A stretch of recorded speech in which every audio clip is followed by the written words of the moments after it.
បាទសូមមកកាយគោរពជំរាបសួរអាយដល់មកលោកស្រីនិងកញ្ញាជិបសាក់អតិថិជនរបស់ក្រុមហ៊ុនឆ្នោត Camloto ទាំងអស់ជាទីគោរពបើជួបគ្នាសាជាថ្មីសម្រាប់ការចេញលទ្ធផលឆ្នោតរបស់ក្រុមហ៊ុនឆ្នោត Camloto បាទថ្ងៃនេះក៏ជាការចេញលទ្ធផលឆ្នោតលើកទី408រង្វាន់ជ័យផលសម្រាប់ឆ្នោត Lotto លក្ខី636គឺការឡើងរហូតដល់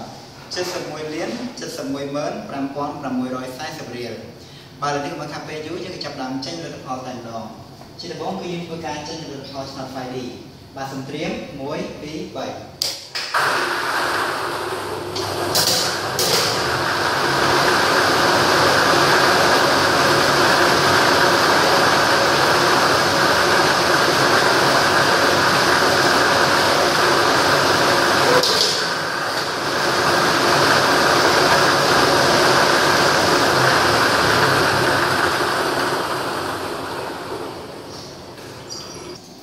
បាទឥឡូវនេះលទ្ធផលឆ្នោត 5D បានចេញមកហើយដូច្នេះខ្ញុំសូមធ្វើការប្រកាន់លទ្ធផលតែម្ដងតែក្របពីងប៉ុងទី1គឺលេខ3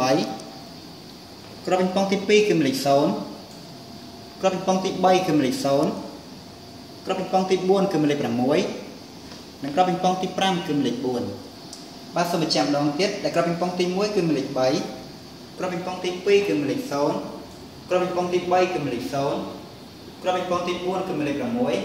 និងក្របពីងប៉ុងទី5គឺលេខ4បាទឥឡូវនេះយើងឈានទៅដល់ការជិះលទ្ធផលឆ្នោត Lotto លក្ខី636ពីម្ដងបាទសំត្រៀម1 2 3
បាទឥឡូវនេះលទ្ធផលឆ្នោត Lotto លក្ខី636បានចេញមកហើយដូច្នេះខ្ញុំសូមធ្វើការប្រកាន់លទ្ធផលតែម្ដងដែលក្របពីងប៉ុងទី1គឺលេខ31ក្របពីងប៉ុងទី2គឺលេខ33ក្របពីងប៉ុងទី3គឺលេខ16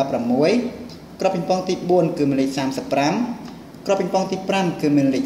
30និងក្របពីងប៉ុងទី6គឺលេខ1បាទសូមបញ្ជាក់ម្ដងទៀតដែលក្របពីងប៉ុងទី1គឺលេខ31លេខ33